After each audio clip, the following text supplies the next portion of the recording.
The Three Martini Lunch is brought to you in part today by Bio-Optimizers, makers of Magnesium Breakthrough, who are now offering you a 14-day sleep challenge so you can see for yourself what a difference Magnesium Breakthrough makes. All you have to do is go to magbreakthrough.com/martini-free. Then all you have to do is pay shipping, and you can get that 14-day supply for yourself. Look, as we've told you, most magnesium supplements only give you 1 to 2 forms of magnesium. Magnesium Breakthrough contains all 7 forms of magnesium, designed to help calm your mind and help you fall asleep, stay asleep, and wake up refreshed. Again, to get your free 14-day supply of Magnesium Breakthrough, visit magbreakthrough.com/martini-free. This offer is only available at magbreakthrough.com/martini-free. That's martini-free, all one word. Overcome the struggle and get the most relaxing sleep ever with Magnesium Breakthrough. Just pay shipping. Go to magbreakthrough.com/martini-free, magbreakthrough.com/martini-free. Welcome to the Three Martini Lunch. Grab a stool next to Greg Columbus of Radio America and Jim Garrity of National Review. 3 martinis coming up. Very glad you're with us for the Wednesday edition of the Three Martini Lunch. We have good, bad, and crazy martinis for you today. And Jim, when people like you and I have watched politics as long as we have, you expect certain demographics to lean certain ways, especially when it comes to presidential politics. Certain issues and certain events can certainly change that, or at least move the needle more than usual. But for the most part, if you're a lopsided constituency, you're probably going to stay voting in the direction that you had. And when it comes to Jewish voters in this country, they usually tend to trend Democratic, but they trend towards the Democrats quite extensively. So here's just a quick sample of this. In 2016, Hillary beat Trump among Jewish voters 71-24. Joe Biden in 2020 beat Trump 68-30. Just in June of last year, a poll from the Jewish Electorate Institute, seeing that we're probably going to get a rematch, asked it again. In a Biden-Trump rematch in 2024, who would you vote for as a Jewish person? 72-22 for Joe Biden. And at that time, the biggest concerns for Jewish voters were the future of democracy, inflation and the economy, abortion access, climate change, and guns. Any issues that may have popped up since then that you don't see on that list of biggest priorities? Well, of course, since then, we have had the Hamas attacks on Israel and the rampant anti-Semitism on college campuses and beyond. So as a result, a new poll from Siena College shows that Donald Trump is now beating President Biden by 9 points among Jewish voters in New York. So we don't know what it looks like nationwide, but in New York, 53% to 44%. And so, Jim, I think there's a couple of reasons for this. Obviously, the security of Israel, the relationship with Israel, dealing with terrorism is a much bigger issue than it was on either of those election days or when the poll was taken.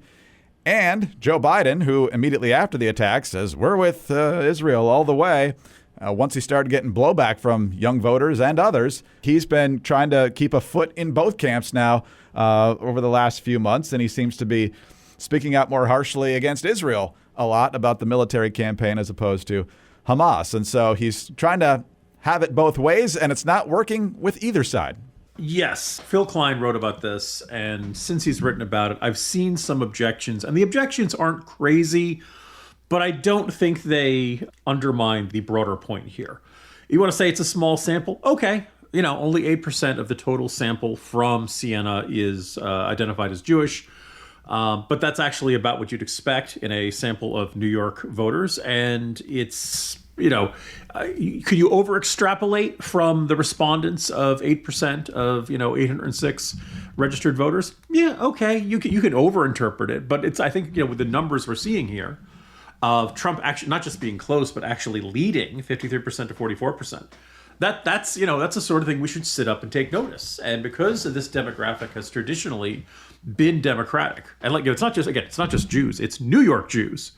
Generally, this is, going 8-1, 9-1, very wide margin. So the idea that it being not just close to 50-50 or significantly close, let's assume that for some reason this sample is too pro-Trump and it's not getting a representative of that. Again, Trump's still ahead, right? I mean, like that's, like even if it's 50-50, that would represent a significant change from past elections. I was also talking to somebody else who said that, look, if you're trying to engineer in a lab the ideal Republican candidate to appeal to New York Jews, Donald Trump may not be it. You probably would not like to have any connection or association or comments that could be construed as positive towards white nationalists. Trump himself and his comment about how Jews were not loyal enough to him and were not supported. Trump has his flaws. I did hear some folks saying that there are Jews who've said, I can't vote for Trump, but boy, if it was Nikki Haley or somebody else, I'd be tempted. Now, that's just anecdotal. If you want to say that doesn't represent the Jewish community as a whole, fine. Does this poll indicate that New York is going to go for Trump this year? No. But it does indicate it could be closer than it was in 2020 and 2016. And if the states that traditionally had significant number of voters that were Jewish, most of them have turned into the blue or the red column over the last couple of years by a pretty solid margin. New Jersey, New York, most of the New England states, they're all pretty blue. Interestingly, Florida, which has a significant Jewish community, also is now pretty red. I don't really think people necessarily think of that as a classic swing state anymore. California, going to be blue, always going to be blue. But again, you could see it being a factor in, say, Pennsylvania. But you can kind of look across the country and say, the number of people who are really upset with the Biden administration for not being sufficiently supportive of the Palestinians, Palestinian Americans, Muslim Americans, Arab Americans. You can point to Dearborn, Michigan. And you can say, Michigan, that's a big swing state. That's going to be a big, flip for them, or that's going to be very important. But there's also a decent number of Jews in the state of Michigan. And there are just also people who still prioritize support of Israel outside of the Jewish community. So, when we were talking about this before we started taping, Greg, I sent you that GIF from Indiana Jones and the Last Crusade, choose, but choose wisely.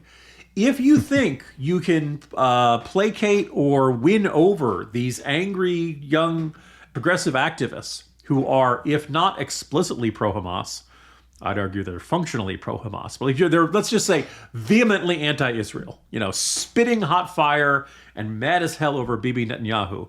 If that's the crowd you want to court, you can do that, but you're going to have an offsetting effect amongst Jewish Americans and also non-Gentile Americans who are also pretty pro-Israel. So I hope it's worth it for you. And I think if I were looking at these numbers, I'd be the Democratic Party. I'd be like, whoa. Maybe we can afford to lose Dearborn. It's not like those Dearborn Muslims are going to go out and vote for Trump. Recognize that there's real risk in no longer being the pro-Israel party the Democrats of Joe Biden's generation were. I think it's safe to say that in the era of the squad, the Democrats are not the pro-Israel party they used to be.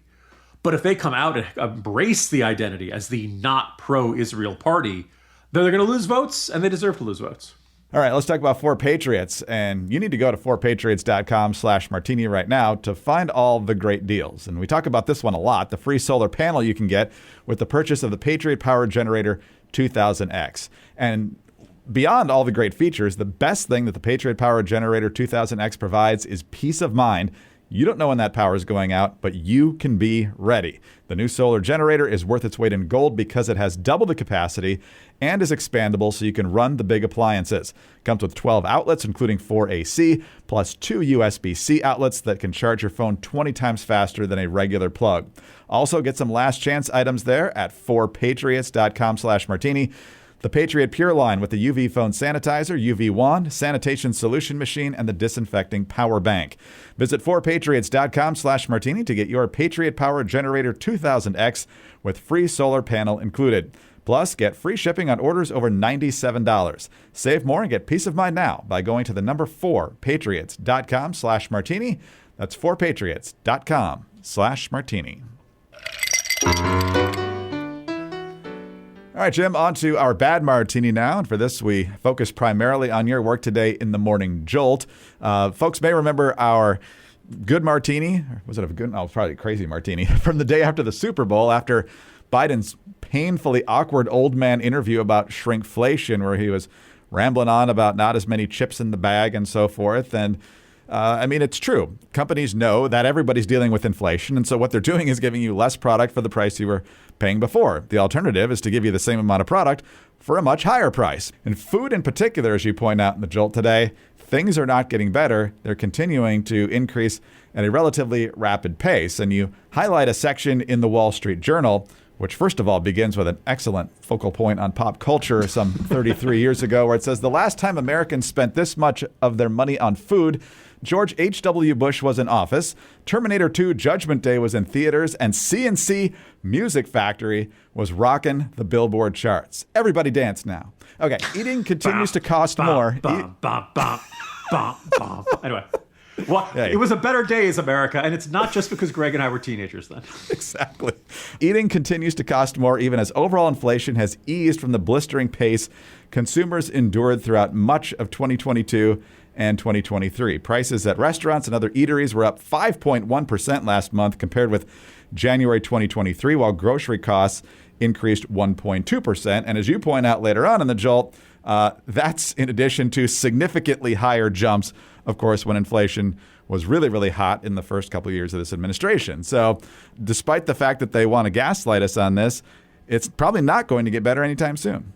Yeah, so really big reaction to this so far today. And it started, I saw the Wall Street Journal article, but don't you just love it when you come across a study or an analysis that lines up with what you've been feeling in your gut, or perhaps in my case, literally my stomach, what feels right, or you feel like something in the back of your mind. Look, this is not a complaint that I'm struggling. I know my life is good. I'm blessed in a lot of ways. And my family can afford to go out to eat on weekends and such.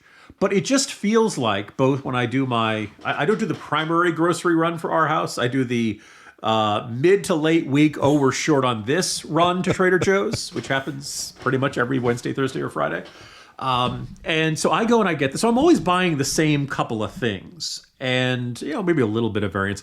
And so I know what a regular weekly, really one bag of groceries, maybe two. I know what the general price is. And, when the inflation rate, it used to be about, about $20, then maybe up to about 30, and then sometimes to 40. And you're like, I'm not buying filet mignon when I go out and do this. What's going on with this?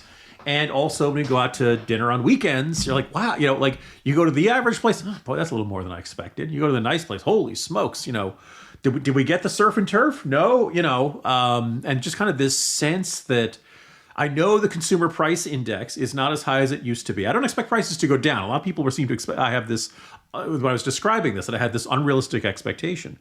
But it just felt like I was just continuing to get kicked in the crotch every time during that weekly run to Trader Joe's or the weekend going out to the restaurant. And so lo and behold, the Wall Street Journal, Jesse Newman and Heather had laid this out and said, actually, no, you're not hallucinating this. You're not, restaurant and food company executives, like both grocery costs are up 1.2%, but prices at restaurants are up 5%. And they goes through all kinds of factors, supply chain issues, increases in wages. 22 states raised the minimum wage. Let's not forget that. Supply chain issues, replacing workers, all of this stuff adds up.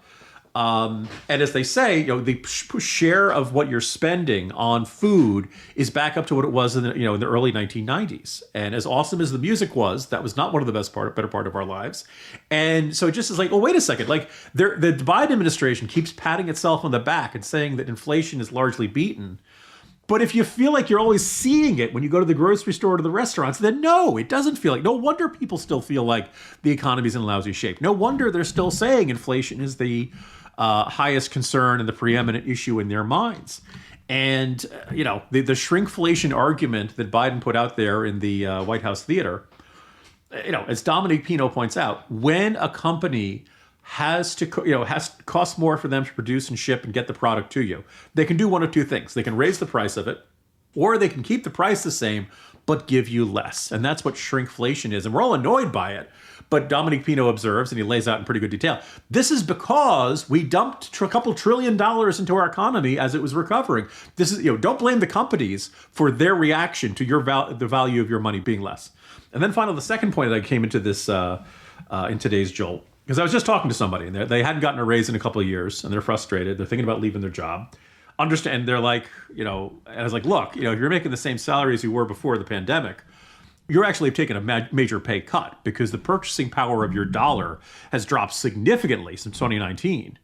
and your employer is expecting you to do 2024 work for 2019 prices. But that's not what happens here. In fact, most workers, they get better over time because they get more efficient, they get better, we get more experience. So you're really giving more value for what you're being paid compared to then, but your employer is effectively paying you less. And it sounded like this person felt like, getting a raise was not in the cards. The administration loves to say, America's gotten a raise because of our policies. Now, if you want to say minimum wage, because the minimum wage has gone up, okay. But it's been interesting the number of people who are like, of course it's because of Biden's policies. I don't know. Did you get a raise because of something the president did over in the executive office and sitting behind the Resolute desk? Or did you earn that raise? Did you get that raise because you worked hard? Or did you change job? Did you do something that made you more valuable to the market?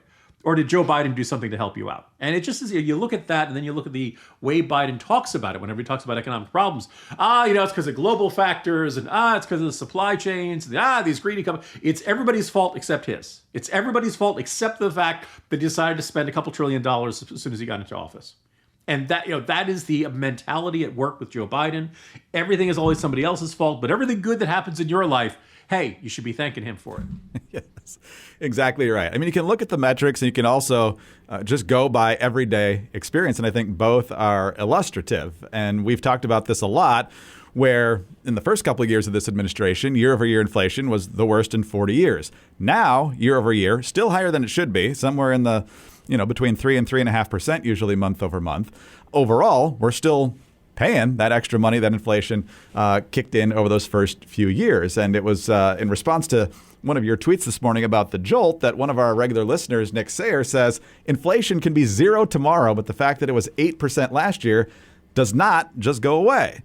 And then on the experiential front, a couple of weeks ago, my wife took out one of our daughters and I took out our other daughter to dinner at an Italian restaurant. And I usually get the same dish there because, once you find something you love, you usually stick with it. And it was fantastic as always. But I remember when my wife and I first started going to this restaurant, it was just under $20, like $19.95 or something like that. Now it's $30. That's a 50% increase, basically, in the last 4 or 5 years. And so that is not imagination. And just because the inflation rate is down year over year to 3% doesn't make the extra money flooding out of your pocket any less real. And so when you hear the Biden spin and then you face the reality every other moment of your life, reminds me of another CNC Music Factory song of things that make you go, What a way to tie a bow on that, Greg. Very well done. It's been interesting to watch the reaction on Twitter to the piece today because, there are a whole bunch of people who are like, everybody has this same thing. And if you have you go to a restaurant, the appetizers used to be like, $7, $8, $9, and now they're like 15 to 20. And the entrees, which you used to be able to find a pretty good entree under 20, and now they finding one under 30 is tough. Everything just went up, not just a little, but a chunk. You're like, oh, wow. And so it's like you have bad inflation of the latter half of 2021, and then really bad inflation in 2022. Then it really goes on for most of 2023. Here we are in 2024. You figure it would be, everything would have calmed down now, but you go out to restaurants, like, holy smokes, Anyway, lots of people have that feeling, that anecdotal evidence. And then, of course, all the liberal policy wonks are like, Jim, you don't understand anything. You think that the economy is determined by what you're paying. Yeah. There's that old joke online of, once upon a time it took a dad and a mom and a couple of kids to haul in $40 worth of groceries from the car. Now the mom can do it. And it's not because she's been hitting the gym. It's just because you just don't get nearly enough for those $40. Now anymore. The toddler can do it. Yes, exactly. And that is not a good thing. Well, some fast relief from inflation would be great. But in the meantime, Fast Growing Trees is the biggest online nursery in the United States with more than 10,000 different kinds of plants and more than 2 million happy customers here in the U.S. You can grow lemon, avocado, olive, or fig trees inside your home on top of the wide variety of houseplants they have available. Fast Growing Trees makes it easy to order online, and your plants are shipped directly to your door in just 1 or 2 days. And along with their 30-day Alive and Thrive guarantee, they offer free plant consultation forever. Yes, we have 3 fast-growing trees, the monstera, the fig, and the lemon tree. All of them came in excellent condition, good instructions on how to care for them, and like Jim said, they'll offer you advice forever. So right now they have the best deals online, up to half off select plans. Plus, when you use the code Martini at checkout, you save an additional 15%. Go to fastgrowingtrees.com. Be sure to use the code Martini at checkout for an additional 15% off. Fastgrowingtrees.com, code MARTINI. Offer is valid for a limited time. Tell them we sent you. All right, Jim, some Joe Biden bookends here, although I guess we talked about him in all three today. But we talked about Jewish voters in New York souring on Joe Biden, at least according to Siena College's latest poll numbers. But you've also got some other folks saying, you know what, it's just time for Joe to go. Now, Joe's probably not going to go because Joe's wanted to be president ever since he could probably talk and walk, but certainly since he entered the Senate in 1973. But Ezra Klein, not exactly a middle-of-the-road person who's maybe thinking about a more moderate person than Joe Biden. Ezra Klein, formerly of Vox, but now he hosts a podcast with the New York Times, is continuing to make an argument that Joe Biden is too old to run for president again, and that for the good of the party and the country, he should step aside. That's how they wrote it up over there at Hot Air. But here's what Klein says. This is the question Democrats keep wanting to answer, the question the Biden administration keeps pretending only to hear. Can Biden do the job of president? But that is not the question of the 2024 campaign. The insistence that Biden is capable of being president is being used to shut down discussion of whether he's capable of running for president. I was stunned when his team declined a Super Bowl interview. Biden is not up by 12 points. He can't coast to victory here. He's losing. He's behind in most polls. He is behind despite everything people already know about Donald Trump. He needs to make up ground. If he does not make up ground, Trump wins. The Super Bowl is one of the biggest audiences you will ever have, and you just skip it. You just say no. And then he talks about how he's done fewer and fewer interviews than any recent president, and it's not even close. And Jim, we've talked about his decision to decline the Super Bowl interview a number of times leading up to the big game. And of course, in the wake of him being kind of exposed in the Robert Hur report, and then the press conference to deny the contents of the Hur report only clarified it even further. I don't know if Ezra Klein is shouting into the wind here in terms of Democratic circles. I'm not exactly in that community. But when you factor in David Axelrod and some other folks here, it feels like they can see that Joe Biden is not up to the immediate job or the long-term job, but most people don't want to rock the boat. Yeah, I read both the Ezra Klein argument and then the Josh Marshall counter-argument. And the Josh Marshall counter-argument is, Biden's never going to do this, so stop. Stop speculating, stop calling for it. You might as well call for President Jesus or a SMOD or some other scenario that is just, very unlikely to happen between now and Election Day. And there's a certain logic to that. But I also think there's something a little jaw-dropping. And we could argue about whether Ezra Klein is as influential in Democratic circles as he used to be. But there was a time, well, first of all, that he was a very big player. And when he wrote something like this, people would sit up and take notice. But you think about it, we've had David Ignatius of the Washington Post. We've had a couple of guys for The Atlantic. A bunch of big name writers on the left have written it's probably time for Joe Biden to hang it up. He really doesn't look like he's in great shape for the 2024 presidential election. Now, intriguingly, very few of them offer a subsequent, and I endorse Kamala Harris to be the Democratic nominee in 2024, which I think is a, rather revealing omission there. But I think Klein's point is a fair one, that what you need to run an effective election is not the same as what you need to be president. You could argue that's one of the reasons we are so disappointed with our presidents, that we pick the guy who campaigns better rather than the guy who is better prepared or is more likely to be effective in the job. I think there's a certain guy down in Florida, and I don't mean the one in Mar-a-Lago, who might have some thoughts on that. But unfortunately, running for president is a skill that you really need to have if you want to be elected. You're very rarely so spectacular and so impressive in all of your ideas and your record that you don't need any charisma or ability to campaign on the trail. And just the observation that, look, we've been pointing this out for a long time. It is unlikely that between now and Election Day, Joe Biden is going to start doing... Maybe there'll be some where he does 2 or 3 events a day. But presidential candidates used to do 4 or 5 events a day, right? And they used to do plenty of interviews. And they used to do, they would never, turn down a Super Bowl interview. And they would appear on the Sunday shows, and they would not take weekends off. And they do early morning events, and they do night events. And, when I was kind of wargaming or kind of, thinking through the ramifications of switching out and having Kamala Harris be the Democratic nominee. Greg, just imagine all the events she could do that Biden just can't. like before 10 a.m. Right? There's just so many things that the Democrats can't do because their nominee is 81 years old. He turns 82 shortly after the election. He meanders. You have noticed that when he does these short videos, like the one on shrinkflation, the camera changes angles very quickly. Now, maybe it's because they're going for, we began with talking about CNC Music Factory. They want to go that MTV style look, or maybe it's hard for Biden to do this in one take, and that's a necessity. He's just not a good communicator anymore. He rambles, mumbles, and he's just not. Look, we all remember what this guy was like when he was vice president. It's not the same guy. We all remember what this guy was like in the Senate. Not the same guy. And Ezra Klein and all these other things, look, we can see it. This is not media spin. The Biden White House has complained to the New York Times that they're covering Biden far too harshly, particularly over the issue of age and his approval numbers.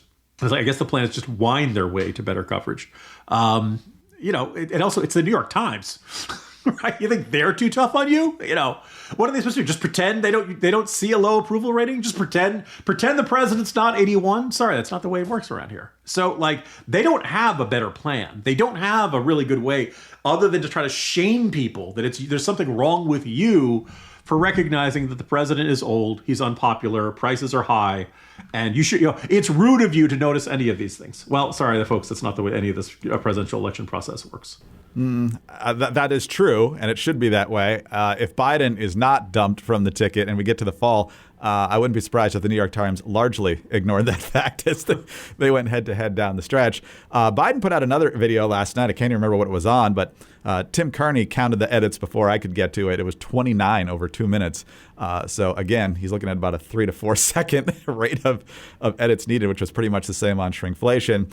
And, Jim, here's the last thing. I remember Obama even sitting for a Super Bowl interview when Fox had the game, and they sent Bill O'Reilly to do the interview, and they spent the whole time talking about Benghazi and the IRS scandal, which Obama didn't appreciate, but he at least had the conversation.